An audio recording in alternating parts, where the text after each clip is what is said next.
हरे कृष्णा। तो आज हम चर्चा करने वाले हैं प्रतिशोध कैसे लिया जाए। ये प्रतिशोध की अग्नि जब हृदय में जल रही होती है, ये तभी बुझती है जब सामने वाले की हम ऐसी की तैसी कर देते हैं। तो ये बताइए, ये रिवेंज कैसे लिया जाए, इसकी कला आप हमको समझाइए प्लीज।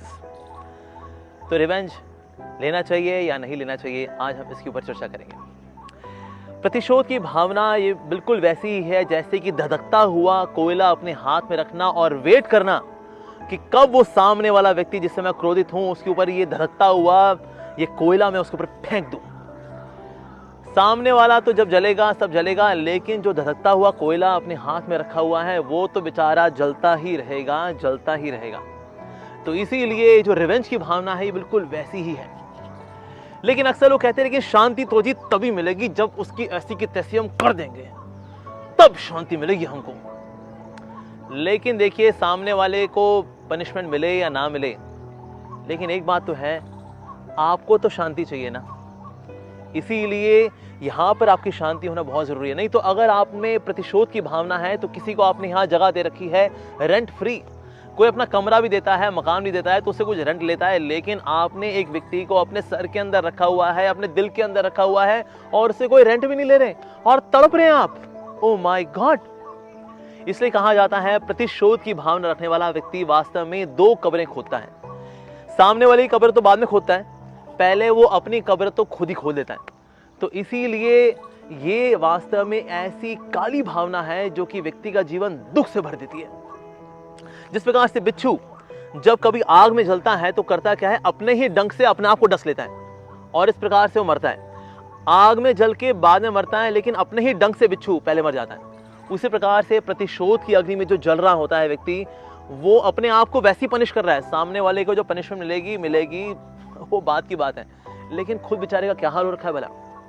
और साथ ही जब हम प्रतिशोध की भावना रखते हैं तो ये प्रतिशोध की भावना क्या करती है भला, it makes the matrix of Karma even more complicated. मैं उसको दुख पहुंचाना चाहता हूं, फिर वो काउंटर प्रतिशोध लेगा, काउंटर रिवेंज, और फिर काउंटर रिवेंज, काउंटर रिवेंज, और इस प्रकार से जो मैट्रिक्स है कर्मा का इतना ज्यादा कॉम्प्लिकेटेड हो जाता है कि व्यक्ति इस कॉम्प्लिकेशन के अंदर अपने मन को भी कॉम्प्लिकेटेड कर बैठता है। और जिस व्यक्ति का मन कॉम्प्लिकेटेड है उसके जीवन में कभी सुख हो ही नहीं सकता। तो इसीलिए ये बहुत जरूरी है कि रिवेंज लेना ये सफलता नहीं है, बल्कि रिवेंज लेने का सबसे बेहतरीन तरीका है कि जिससे आप रिवेंज लेना चाहते हैं ना, उसे आप माफ कर दें। और ऐसे बहुत सारे एग्जाम्पल्स हैं, जैसे कि भगवद गीता के अंदर अर्जुन के अंदर प्रतिशोध की भावना नहीं थी कि उनको इतने समय का वनवास झेलना पड़ा, क्योंकि दुर्योधन और कौरव पार्टी ने उनके साथ अन्याय किया, उनके साथ धोखा किया चौरस के माध्यम से। लेकिन उस वक्त भगवान श्री कृष्ण ने हालांकि अर्जुन को कहा कि तुम इनको मारो, क्यों? क्योंकि भगवान अपने प्रति अपराध को तो क्षमा कर देते हैं, लेकिन अपने भक्तों के प्रति किए गए अपराध को भगवान क्षमा नहीं करते। लेकिन अर्जुन के अंदर प्रतिशोध की भावना नहीं थी। इस प्रकार से कई और उदाहरण भी आते हैं। एक बहुत ही महान आचार्य हुए, उनका नाम था नामाचार्य हरिदास ठाकुर। उस समय जो काजी थे, वहां के राजा थे, मुसलमान थे, और उनको बिल्कुल पसंद नहीं था ये हरे कृष्णा करने वाला हरिदास ठाकुर, जो कि जन्म से तो मुसलमान है, लेकिन बाद में जाके हरे कृष्णा डिवोटी कैसे हो गया, और इसका प्रचार प्रसार बड़ा फैल रहा है, यश बड़ा फैल रहा है। तो बहुत ही द्वेष था उसके हृदय के अंदर। उसने 22 मार्केट में घसीट करके बड़ी बेरहमी से हरिदास ठाकुर को कोड़े पड़वाए। लेकिन उसके बाद भी हरिदास ठाकुर हालांकि खून से लहूलुहान थे, लेकिन फिर भी उनके हृदय के अंदर क्षमा थी। तो जो मारने वाले थे वो घबरा गए कि ये व्यक्ति तो मर नहीं रहा, अब ये व्यक्ति मरेगा नहीं तो हमारा राजा तो हमको मार देगा। तो नामाचार्य हरिदास ठाकुर ने उनकी चिंता को दूर करने के लिए वहां पर शरीर छोड़ा। हालांकि वापस फिर से आ गए वो, लेकिन उन्होंने उन्हें क्षमा कर दिया, राजा को भी क्षमा कर दिया और जो सैनिक थे उनको भी क्षमा कर दिया। इसी प्रकार से पॉलिटिकल सर्कल्स में हम नेल्सन मंडेला का एग्जाम्पल लेते हैं। 1994 में जब आज़ादी के बाद जब उनको ओथ सेरेमनी दिलाई गई थी, तो उस वक्त उन्होंने उन सारे सेनानियों को भी आमंत्रित किया अपनी ओथ सेरेमनी के अंदर, जिन्होंने कि उनको उस वक्त कैद में रखा था और जिनको प्रताड़ित क्या करते थे जेल के अंदर, उनको भी आमंत्रित किया। तो उनसे पूछा, नेल्सन मंडेला जी आपने हमें आमंत्रित किया, लेकिन हम तो जेल में आपको रखे हुए थे। तो नेल्सन मंडेला ने कहा, क्योंकि मेरे हृदय के अंदर क्षमा है। क्यों? क्योंकि मैं भगवान की शरण लिए हुआ हूँ, इसीलिए।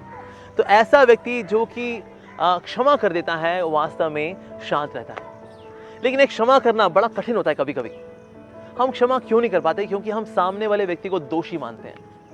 देखिए, हमें यह समझना है कि हमारे जीवन में जो भी सुख दुख है ये हमारे कर्मों के ही फल हैं। इसीलिए सामने वाला व्यक्ति तो सिर्फ एक इंस्ट्रूमेंट होता है उस दुख को लेके आने के लिए।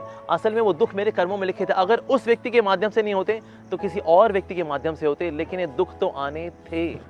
तो इसीलिए जो भी दुख हैं उनको अपने कर्मों का फल मानते हुए और सामने वाले को सिर्फ उन कर्मों के फलों का इंस्ट्रूमेंट मानते हुए, ये नहीं होता कोई और होता, लेकिन ये दुख तो आने थे, ये मानते हुए हम अपने आप को शांत कर सकते हैं और सामने वाले को क्षमा कर सकते हैं कि आपकी गलती नहीं है बाबा, गलतियां तो मेरी ही हैं और इन कर्मों के फल मैं भुगत रहा हूं। You are just an instrument, आप तो सिर्फ एक माध्यम थे उन कर्म फलों को मुझ तक पहुंचाने के लिए।